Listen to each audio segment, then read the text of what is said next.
So a few different design aesthetics that I'm seeing coming through right now with a lot of the clients that I'm working with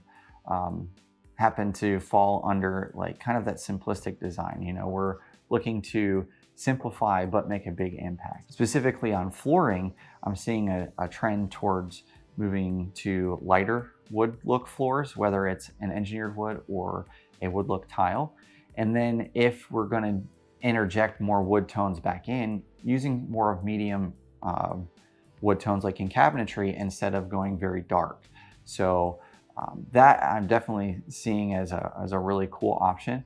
And then again, on that simplified design aesthetic, coordinating with your kitchen in the sense of